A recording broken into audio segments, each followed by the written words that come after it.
எதுக்கு ஏன் எங்களை விரட்டுறீங்க? ஏன் விரட்டுறீங்க? அங்க இருக்க அந்த வீடு தான் இருக்கு, வேற எந்த ஜோலியும் இல்ல. எங்களை வெளியேற்ற நாங்க எங்க போவோம்? ஆண்டாண்டு காலமாய் தங்களின் வியர்வையையும் இரத்தத்தையும் இந்த செம்மண்ணில் சிந்தி அடர்ந்த காட்டுக்குள்ளே சொந்த உழைப்பால் வாழ்க்கையை செதுக்கிய மேகமலை வருஷநாடு மக்களின் வாழ்க்கை இன்றைக்கு தங்களின் வாழ்வாதாரத்தை இழந்து நிற்கதியாய் நிற்கும் அவல நிலைக்கு தள்ளப்பட்டிருக்கின்றனர். ஆக்கிரமிப்பாளர்கள் என்ற ஒற்றை வார்த்தையை சொல்லி தலைமுறை தலைமுறையாக இந்த மலையையே தாயாக நினைத்து வாழ்ந்து வரும் மக்களை வீட்டை விட்டு வெளியேற வனத்துறை நோட்டீஸ் அனுப்பியிருப்பது அப்பகுதி மக்களை கொந்தளிக்க வைத்திருக்கிறது.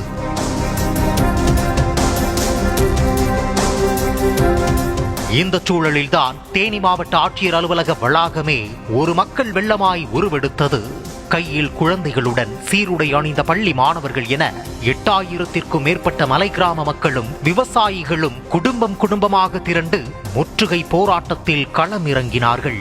தமிழ்நாடு விவசாயிகள் சங்கம் ஒருங்கிணைத்த இந்த பிரம்மாண்ட போராட்டத்தில் அரசியல் எல்லைகளை கடந்து அனைத்து கட்சிகளும் தோள் கொடுத்தன.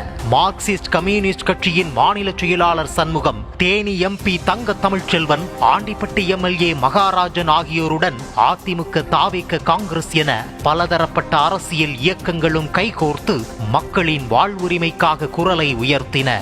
எங்கள் மக்களை வெளியேற்றாதே, வாழ்வுரிமையை பறிக்காதே என்ற முழக்கங்கள் தேனி நகரையே ஆதிர வைத்தன.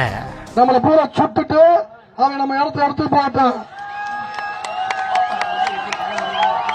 போராட்டத்தின் உச்சகட்ட பரபரப்பால் தேனி மாவட்ட ஆட்சியர் அலுவலகம் முழுமையாக காவல்துறை கட்டுப்பாட்டுக்கு கொண்டுவரப்பட்டது. தென்மண்டல ஐஜி விஜேந்திர பிதரி தலைமை தாங்க திண்டுக்கல் சரக டிஐஜி, தேனி, திண்டுக்கல் உள்ளிட்ட மாவட்டங்களைச் சேர்ந்த காவல் கண்காணிப்பாளர்கள் உட்பட 1200க்கும் மேற்பட்ட போலீசார் குவிக்கப்பட்டனர். ஆட்சியரக பகுதியே ஒரு போர்க்களம் போல காட்சியளிக்க வாகன போக்குவரத்தும் மாற்றுப்பாதைகளில் திருப்பிவிடப்பட்டது.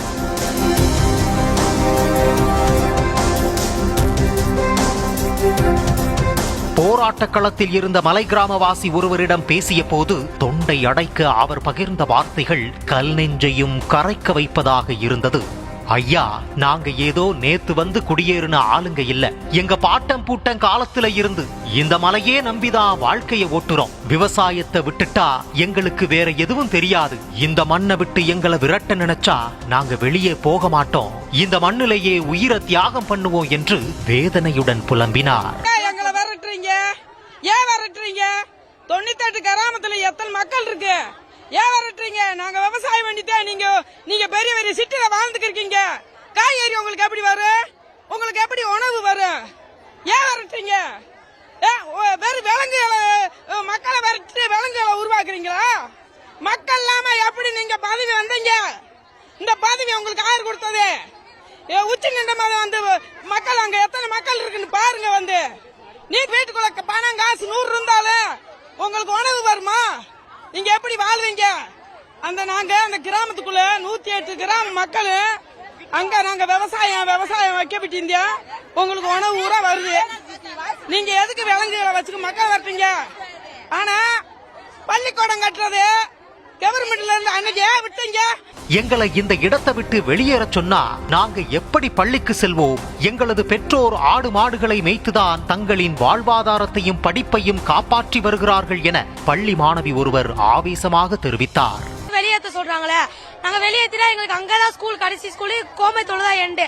வெளியேற்றினா எங்களுக்கு சரியான ஸ்கூல் இல்ல. எங்க அப்பா அம்மாங்களும் அங்கதான் இந்த தொழில் பண்ணிட்டு ஆடு மாடு வச்சுட்டு அங்கதான் இருக்காங்க. அப்ப எங்களுக்கு சரியான வாழ்வாதாரம் கிடைக்காது. அங்க இருந்து வரட்டாங்க, நாங்க எங்க போய் இருக்கிறது? எல்லாருமே அங்க இருந்து கடைசி ஊர் வந்து கோயம்புத்தூர். அங்க இருந்து எங்க அப்பா அம்மா எல்லாருமே இந்த ஆடு மாடு நம்பி தான் அங்க இருக்காங்க. அவங்க வரட்டிட்டாங்கன்னா இப்ப நாங்களாம் எங்க போய் இருக்கிறது? எங்களுக்கு சரியான ஸ்கூல் இருக்காது.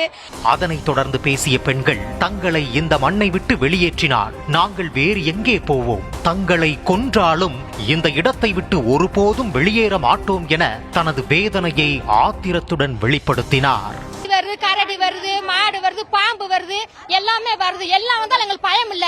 ஆனா நாங்க எதை விட்டு போக மாட்டோம். எங்க நிலத்தை விட்டு, வீட்டை விட்டு எது செஞ்சாலும் நாங்க போக மாட்டோம். எங்களை கொண்டாலுமே போக மாட்டோம். எங்களை சுட்டு கூட போட்டுங்க, இல்ல என்ன கொடுத்தாலும் நாங்க போட்டோம். எங்களுக்கு என்ன கொடுக்குறீங்க, நாங்க போகணும். எதுக்காக நாங்க போகணும்? காரணம் வேணும்ல, போக சொல்றது காரணம் வேணும்ல. மனசெய்தி மக்களை வந்து உங்களுக்கு நிகழ்ச்சியா தெரியுதா? என்ன மக்கள் தான் உங்களுக்கு நிகழ்ச்சியா தெரியுதா? காட்டுக்குள்ள இருக்க மக்கள் உங்களுக்கு நிகழ்ச்சியா தெரியுங்க. கவர்மெண்ட் ஆளுகளை அப்புறம் வெளியேத்துங்க. அதே மாதிரி சிட்டில இருக்க ஆளுகள் அப்புறம் வெளியேத்துங்க. எங்களை வெளியேத்துறீங்க, காரணம் சொல்லி வெளியேத்து. நாங்க போறதுக்கு என்ன காரணம்? எங்களுக்கு என்ன கொடுக்குறாங்க போறதுக்கு? 5 லட்சம் அரசு கொடுத்தாலும் போதுமா? நாங்க காடு வச்சிருக்கோம், மாடு வச்சிருக்கோம். மாட்டுக்கு அன்னாடு புல்லு புழிஞ்சு நாங்க வளர்த்த கலவுறோம். எங்களை வெளியேத்து நாங்க எங்க போவோம்? பட்டா இல்ல, எதுவுமே இல்ல. உடனே கிளம்ப சொல்றாங்க. கிளம்புனா நாங்க எங்க போய் இருக்க? எங்களுக்கு ஆடு இல்ல, மாடு இல்ல. நாங்க இருக்க அந்த வீடுதான் இருக்கு, வேற எந்த சோழியும் இல்ல. எங்களை கிளம்ப சொல்றாங்க. பொட்டணத்தை கட்டு போ அப்படின்னா நாங்க எங்க சார் போக முடியும்? எங்க வீட்டுக்கு கரடியா நேரடியா வந்துருச்சு. எங்களுக்கெல்லாம் ஓரத்து வீடு. அந்த கரடி வந்து உடனே நாங்க கரடியை வெட்டிட்டு குடியிருந்தோம். கரடியை வெட்டிட்டு நாங்க அன்னைக்கு வெளியில தான் படுத்திருந்தோம். அன்னைக்கு எங்களை தூக்கிட்டு போய் கரடி தின்றுருந்தாலும் தின்றுருக்கோம். எங்க வீட்டு கரவை என்னமோ அப்படி இருந்த வீட்டுல கூட இன்னைக்கு இருக்கக்கூடாது. கிளம்புனா நாங்க எங்க சார் போயிருப்போம்?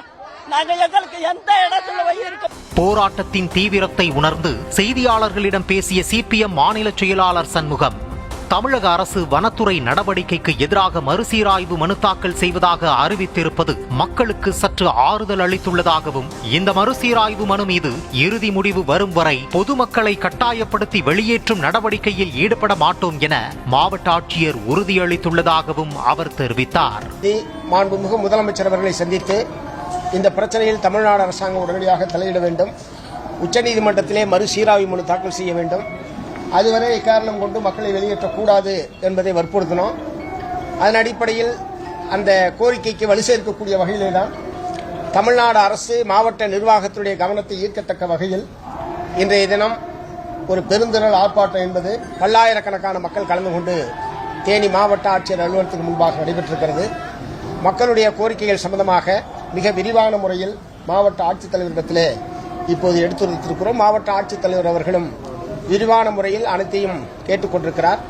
ஒன்று, தமிழ்நாடு அரசின் சார்பில் விரைவாக உச்சநீதிமன்ற தீர்ப்பை மறுசீராய்வு செய்ய வேண்டும் என்கிற மனு விரைவில் உச்சநீதிமன்றத்தில் தாக்கல் செய்யப்படும். அதற்கான தயாரிப்பு நடந்து கொண்டிருக்கிறது என்பதை நேற்றைய தினமே மாண்புமிகு அமைச்சர் நிர்மல்குமார் அவர்கள் தெரிவித்திருக்கிறார்கள். அதன்படி தமிழ்நாடு அரசு நடவடிக்கை எடுத்துக் கொண்டிருக்கிறது என்பதை மாவட்ட ஆட்சித்தலைவர் அவர்கள் தெரிவித்தார்கள். சுவாசிக்கும் காற்றையும் காலடியில் இருக்கும் மண்ணையும் தவிர வேறு எதுவும் அறியாத இந்த விளிம்பு நிலை மக்களை தெருவில் நிறுத்துவது எந்த வகையில் நியாயம்?